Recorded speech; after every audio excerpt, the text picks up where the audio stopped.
ஒரு பழைய பாட்டு ஒன்று இருக்குங்க. அதில் ஒரு லைன் வரும். எங்கே வாழ்க்கை தொடங்கும், அது எங்கே எவ்விதம் முடியும், இதுதான் பாதை, இதுதான் பயணம், வந்தவர் யாருக்கும் தெரியாது. எனக்கு ரொம்ப ரொம்ப பிடிக்குங்க. வாழ்க்கை எப்படி ஆரம்பிக்கும், அது எங்கே போய் முடியும், யாரோட முடியும், இந்த கேள்வி வந்து எப்படி முடியும், இது எல்லாருக்குமே எல்லா மனுஷங்களுக்குமே உள்ள ஒரு கேள்வி. அதாவது நிறைய பேருக்கு இந்த மரணம் மிருத்யு அப்படின்னு சொல்லுவோம் சமஸ்கிருதத்தில். இது வந்து அப்பமிருத்யுன்னு சொல்லுவாங்க. அகால மரணம், அப்பமிருத்யு, வரக்கூடாத நேரத்தில் வர மரணம். சரி, இந்த மாதிரி மரணம் அடைஞ்சவங்க ஆத்மா பூமியில் அலையும் அப்படி இப்படின்னு சொல்கிறாங்க. ஆனால் இவங்களுக்கு மோட்சத்துக்கு தர்ப்பணம் கொடுக்கறதுக்கு ஒரு முக்கியமான இடம் ஒன்று வந்து சாஸ்திரத்தில் இருக்குதுங்க. அது வந்து திருவல்லம். அது வந்து பரசுராம சுவாமியோட க்ஷேத்திரம். மகாவிஷ்ணுவோட 6வது அவதாரமான பரசுராம சுவாமிக்குள்ள ஒரே கோவில், ரெகக்னைஸ் டெம்பிள் வந்து திருவல்லம் தான். இது வந்து கேரளாவில் இருக்குது, திருவனந்தபுரத்தில் இருக்குது. ஸோ அதை பற்றின வீடியோ இது. கண்டிப்பாக இது பயனுள்ள ஒருத்தவங்களுக்கு கண்டிப்பாக நீங்கள் ஷேர் பண்ணுங்கள். யாரோ ஒரு குடும்பத்தில் இந்த மாதிரி ஒரு ஆத்மா கஷ்டப்படுறாங்க அப்படின்னா தயவுசெய்து இந்த வீடியோ வந்து அவங்களுக்கு ஷேர் பண்ணுங்கள். நிறைய இப்போ இருக்க ஃபாஸ்ட் உலகத்தில் நிறைய பேருக்கு இந்த மாதிரி வீடுகளில் அபமிருத்தியம் நடக்குது. ஸோ அந்த மாதிரி ஒருத்தருக்கு இது ஹெல்ப்ஃபுல்லாக இருக்கட்டும் அப்படிங்கிற நோக்கத்தோடு இந்த வீடியோவை நான் போடுறேன். பரசுராமரோட மந்திரம் ஓம் ராம் ராம் ஓம் ராம் ராம் பரசுஹஸ்தாய நம. அதாவது பரசுராம சுவாமிங்க மகாவிஷ்ணுவோட 6வது அவதாரம் சுவாமி. அது ரொம்ப ரொம்ப சக்தியான வீரராமா அப்படின்னு வந்து அவரை வந்து சொல்லுவாங்க. பார்கவ ராமான்னு சொல்லுவாங்க. சரி, எனக்கு ரொம்ப பிடிச்ச ஒரு கேரளாவுக்கு இன்னொரு பேர் பரசுராம கஷேத்திரம். ஏன்னா கேரளாவை உருவாக்குனதே சுவாமி தான். அதான் அந்த வீடியோ முன்னாடி ஒரு படம் போட்டிருப்பேன் பாருங்கள். அவரோட ஆக்ஸ், அதாவது அந்த கோடாரி, அந்த கோடாரியை வந்து அவர் வீசி எறிஞ்சார் அரேபிய கடல் மேலே. அப்போ அதில் ஒரு பகுதி வந்து அப்படியே வந்து கேரளா தேசமாக மாறுச்சு அப்படின்னு சொல்லுவாங்க. அந்த கேரளா தேசம் வழமையாக இல்லைன்னொன்னே அவர் வாசுகி பாம்போட உதவியை நாடுறார். வாசுகிங்கிறது சிவபெருமானோட கழுத்தில் சுற்றி இருக்கல, அதுதான் வாசுகிங்கிற பாம்பு. அந்த பாம்பு வந்து அந்த பாம்போட விஷத்து மூலமாக அங்கே இருக்க அந்த ஒரு வழமை இல்லாத தன்மையை நீக்குது. அதனால தான் கேரளாவை இன்னும் பாதுகாக்கிறது சர்ப்பங்கள்னு சொல்லுவோம். அதனால தான் கேரளாவில் சர்ப்ப வழிபாடும் ரொம்ப விசேஷம். எப்பெல்லாம் நான் கேரளா போகிறேனோ அப்போல்லாம் பரசுராமர் நினச்சிப்பேங்க. ஏன்னா அது வந்து பரசுராமரோட பூமி. பரசுராமர் பிரத்யட்சமாக வாழ்கிற பூமி. ஏன்னா பரசுராமர் வந்து நித்திய சிரஞ்சீவி, இன்னும் நம்ம கூட வாழ்ந்துட்டுருக்கார். அவர் எப்போவோ வாழ்ந்தாருன்னு சொல்கிறதுக்கு இல்லை. இந்த உலகத்தில் வந்து 7 சிரஞ்சீவிகள் தான் இந்த பிரபஞ்சத்தில் இருக்காங்கன்னு சொல்கிறாங்க. அந்த 7 சிரஞ்சீவிகளில் பரசுராமர் வந்து இருக்கிறார். அதாவது பரசுராம சுவாமி மகேந்திரகிரி பீக்கில் இருக்கிறாருன்னு சொல்லுவாங்க. அது ஒடிஷாவில் ஒரு இடம் இருக்குங்க. அதுதான் அவர் வாசம் செய்கிற ஸ்தலம்னு சொல்லுவாங்க. அதே மாதிரி அவர் ஹிமாலயாஸில் அடிக்கடி தபஸ் பண்ணுறதாகவும் கூறப்படுது. எப்படி ஆஞ்சநேயர் நித்திய சிரஞ்சீவியோ அதே மாதிரி பரசுராம சுவாமியும் நித்திய சிரஞ்சீவி. இப்போ நான் அந்த வீடியோ போட்டுட்ருக்க நேரத்துலையும் அவரோட ப்ரெசன்ஸ் இருக்கலாம். அதாவது நான் அதையும் நான் அப்போ பேசுகிறது கூட அவர் கேட்டுட்ருக்கலாம், நீங்கள் கேட்குறதையும் அவர் பார்த்துட்ருக்கலாம். அதனால் இதை கேட்குற ஒவ்வொருத்தருக்கும் பரசுராம சுவாமியோட பிளெஸிங்ஸ் கிடைக்கட்டும் அப்படின்னு நினைக்கிறேன். இது தாங்க அந்த கோடாரியை வீசி எரிஞ்சு அவர் கேரளாவை உருவாக்குனது. சரி, பரசுராம சுவாமி மகாவிஷ்ணுவோட அவதாரமாக இருந்தால் கூட அவர் ஒரு மிக மிக தீவிரமான சிவபக்தர். அவரோட குரு யார் அப்படின்னு தெரியுமா? சிவபெருமான் தான். சிவபெருமான்கிட்ட கடுமையான தவங்கள் புரிஞ்சு தான் அந்த ஆக்ஸ் இருக்குல்ல, அந்த பரசு, அதுதான் அவரோட பிரதான ஆயுதம். இப்போ வந்து ராமர்னா நம்ம வில் கோதண்டம் அப்படின்னு நினைப்போம்ல, அதே மாதிரி பரசுராமர் அப்படிங்கிற பேரே பரசுவை வச்சு தான் வருது. அந்த பரசு வந்து அவருக்கு சிவன் கிட்டேருந்து தான் கிடைக்குது. அதாவது ஜமதக்னி முனிவருக்கும் ரேணுகா தேவிக்கும் பிறக்கிற குழந்தை தான் வந்து பரசுராமர் நமக்கு தெரியும். ஜமதக்னி முனிவரோட சந்தேகத்தினால அவங்க அம்மாவே ரேணுகா தேவியவே கொல்ல சொல்கிறார் பரசுராமரை. அப்பா கட்டளைக்கிணங்க அம்மாவை கொல்றார். ஆனால் அதே நேரத்தில் அப்பா கிட்ட வரம் கேட்குறார். நான் வந்து எனக்கு வந்து அம்மா உயிரோடு வரணும். இப்போ ரேணுகா தேவி வந்து பார்வதியோட அம்சமாக கூறப்படுது. திருவேற்காடு கருமாரியே ரேணுகா தேவி அப்படின்னு சொல்லுவாங்க. அதனால் திரும்ப வந்து அம்மாவை உயிர்ப்பிச்சு கொண்டு வர்றார். பின் நாட்களில் வந்து அவரோட அப்பா ஜமதக்னி முனிவர்களுக்கு சத்திரியர்களால் சில ஆபத்து உண்டாகுது. சத்திரிய அரசர்களால் அவரோட உயிரும் போயிடுது. அவரோட உடம்புல 21 காயங்கள் இருந்ததான். ஜமதக்னி முனிவரோட உடம்புல 21 காயங்கள் இருந்ததா. அதனால் பரசுராமர் வந்து ரொம்ப கோபத்துக்கு பேர் போனவருங்க. அப்பா உடம்புல இருந்த 21 காயங்களை பார்த்து சிவபக்தர், சிவபெருமானே கோபமாக தான் இருப்பார். அப்போ சிவபக்தர் எப்படி இருப்பார்? அவரால் எப்படி இதை டாலரேட் பண்ண முடியும்? சத்திரிய அரசர்களால் தன்னோட அப்பா ஜமதக்னி முனிவருக்கு நடந்த கொடுமை எப்படி டாலரேட் பண்ண முடியும்? அதனால் என்ன பண்ணுறார்? பூமி 21 முறை சுற்றி வர்றார். 21 தலைமுறை சத்திரிய அரசர்களை அழிக்கிறார் அப்படின்னு சொல்கிறாங்க. ஸோ இது அழித்த பின்னாடி அப்பையும் அவரோட மனசு அமைதி அடையலை. எப்பயுமே பழிக்கு பழி தீர்வாகாது இல்லையா? அதுக்கப்புறம் கடுமையான சிவனை நோக்கி தவம் புரிகிறார். தவம் புரிகிறப்ப தான் சிவபெருமான் வந்து அனுகிரகம் பண்ணி அதுக்கப்புறம் கேரளாவை அவர் உருவாக்குறார். பரசுராமருக்கு கேரளா வந்து ஒரு கிஃப்டாக கிடைக்கிது. அந்த கேரளாவை வந்து சிவபெருமானோட கழுத்தில் இருக்க பாம்போட உதவியால் ஒரு வழமையான பூமியாக மாற்றுறாரு. கேரளாவில் கிட்டத்தட்ட 108 சிவாலயங்களை பிரதிஷ்டை பண்ணுறாருங்க பரசுராம சுவாமி.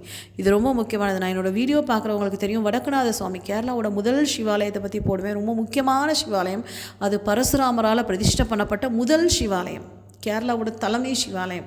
அதை பிரதிஷ்டை பண்ணது பரசுராம சுவாமி தான். அவங்க மூலவர் விக்கிரகத்துக்கு பக்கத்திலேயே பரசுராம சுவாமியோட அந்த சிலை இருக்கும். எல்லாம் முழுமையும் 108 சிவாலயங்களும் 108 துர்கை ஆலயங்களையும் பிரதிஷ்டை பண்ணுறாரு பரசுராம சுவாமி. அவரோட வாழ்க்கை முழுக்கவே தபஸ் அப்படின்னு ஆகுது. சரி, இப்போ நம்ம மெயின் டாபிக்கு வருவோம், திருவள்ளத்துக்கு வருவோம். நம்ம தமிழ்நாட்டு மக்கள் வந்து கேரளாவுக்கு போகிறாங்கன்னா 2 விஷயத்துக்கு போவாங்க. ஒன்று பத்மநாப சுவாமி கோயில் பார்க்க, குருவாயூரப்பன் கோயில் பார்க்க போவாங்க. திருவனந்தபுரத்தோட முக்கியமான கோவில் தான் பத்மநாப சுவாமி கோயில். அந்த கோவிலே வந்து உள்ளே நுழைஞ்சோடனே பத்மநாப சுவாமியோட அந்த வைபை வந்து நம்ம பார்க்க முடியும். பத்மநாப சுவாமி, நிறைய பேர் கோயிலுக்கு போனால் பத்மநாப சுவாமியை மட்டும் பார்த்துட்டு வந்துடும். அப்படி இல்லைங்க.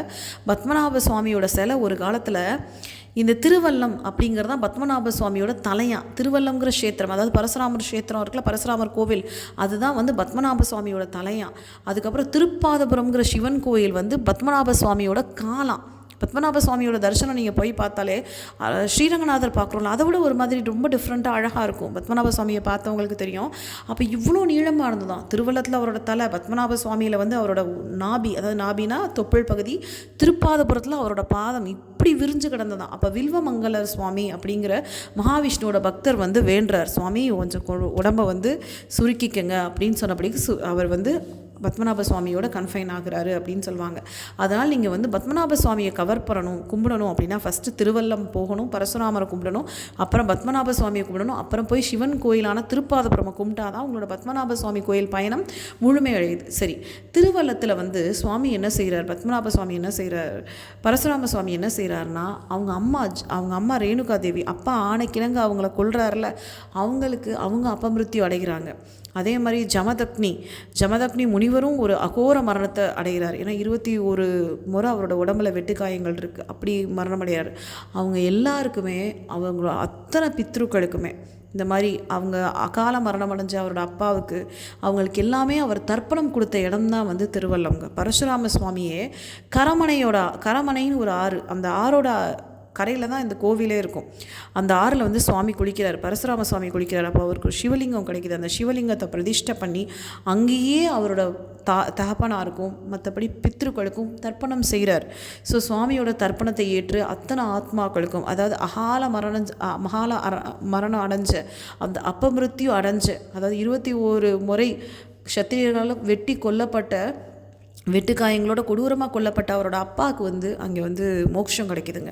அதனால தான் திருவல்லம் இஸ் வெரி விசேஷம். நிறைய இடம் இருக்குது. இப்போ ராமேஸ்வரத்தில் வந்து ராமநாத சுவாமி மிக மிக சக்தி வாய்ந்தவர். ஆனால் இந்த மாதிரி அப்பமிருத்தியும் அடைஞ்சவங்க, இப்போ ஒரு ஃபயர் ஆக்சிடெண்ட், இந்த மாதிரி எவ்வளோ மிருத்தியும் இருக்குது இல்லையா? ஸோ அந்த மாதிரி எல்லா மிருத்தியும் அடைஞ்சவங்களுக்கு, ஏன்னா ஒன்று சொல்லுவாங்கங்க, இப்போ நம்ம எந்த ஒரு இப்போ பூஜை புனஸ்காரம்னால பித்ருதோஷம் நீங்காதுன்னு சொல்லுவாங்க. பித்ருதோஷத்துக்கு தனிப்பட்ட பரிகாரம் செய்யணும். இப்போ நான் தீவிரமாக பைரவரை கும்பிடுவேன், இருந்தாலும் என்னோட பித்ருக்கள் ஹாப்பியாக இல்லைன்னா அவங்களுக்குரிய சில பரிகாரங்களை செஞ்சால் மட்டும்தான் அது நீங்கும். அப்படி சக்தியாக நீங்கிற இடம் வந்து திருவல்லம். ஸோ இது வந்து நீங்கள் பார்க்குறீங்க அப்படின்னா, இது மாதிரி வேறு யாரோ ஒரு குடும்பத்தில் நடந்திருக்கலாம், ஒரு துர்மரணம் நடந்திருக்கலாம். அப்பமிருத்தியும், துர்மரணம்ங்கிற வார்த்தை நம்ம பயன்படுத்த வேண்டாம், அப்பமிருத்தியுன்னே சொல்லுவோம்.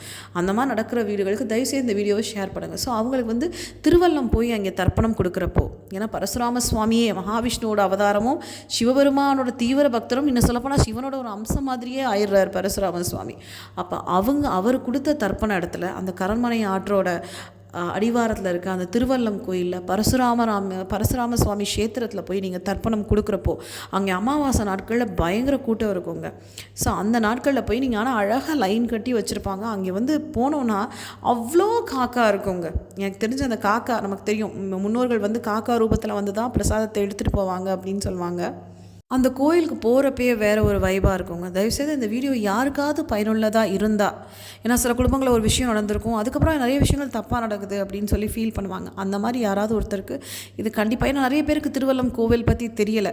ஸோ திருவல்லம் கோயிலுங்கிறது பத்மநாப சுவாமியோட ஒரு பார்ட், அது சிவபெருமானோட ஒரு பார்ட். ஏன்னா அது சிவன் கோயில், சிவனை தான் பிரதிஷ்டை பண்ணுறாரு. ஸோ சிவனும் பெருமாள் மகாவிஷ்ணு 2 பெரிய சக்திகள் வந்து அந்த இடத்துல ஒன்றிணையுது. அதோட உங்களோட ஆன்சிஸ்ட்ரல் பிளெஸிங்ஸ், நீங்கள் பித்ருக்களோட பிளெஸிங்ஸ் வாங்கிட்டீங்க பண்ணிங்கன்னா உங்கள் வாழ்க்கையில் நிறைய விஷயம் நம்ம வாழ்க்கையில் வந்து மாறும். ஸோ எனக்கே நான் திருவல்லம் அப்பப்போ போவேன், திரும்பவும் திருவல்லம் போகணும் அப்படின்னு தோணுது. ஸோ திருவல்லம் போனீங்கன்னா நீங்கள் வந்து தயவுசெய்து இந்த மாதிரி எல்லாருக்குமே திருப்பணம் செய்யலாம். நார்மலாக இறந்த ஆன்சிஸ்டர்ஸ்க்கு செய்யலாம், பித்ருக்களுக்கு செய்யலாம். அதோடு அந்த அப்பமிருத்தியுக்கு ரொம்ப விசேஷமாக கருதப்படுது. ஓம் ராம் ராம், ஓம் ராம் ராம், பரசுகஸ்தாய நம. ஸோ இந்த வீடியோவில் கண்டிப்பாக திருவனந்தபுரத்தில் தான் திருவல்லம் இருக்குது, போயிட்டு வாங்க. இதை தேவைப்படுறவங்களுக்கு ஷேர் பண்ணுங்கள். ஓம் ராம் ராம், ஓம் ராம் ராம், பரசுகஸ்தாய நம.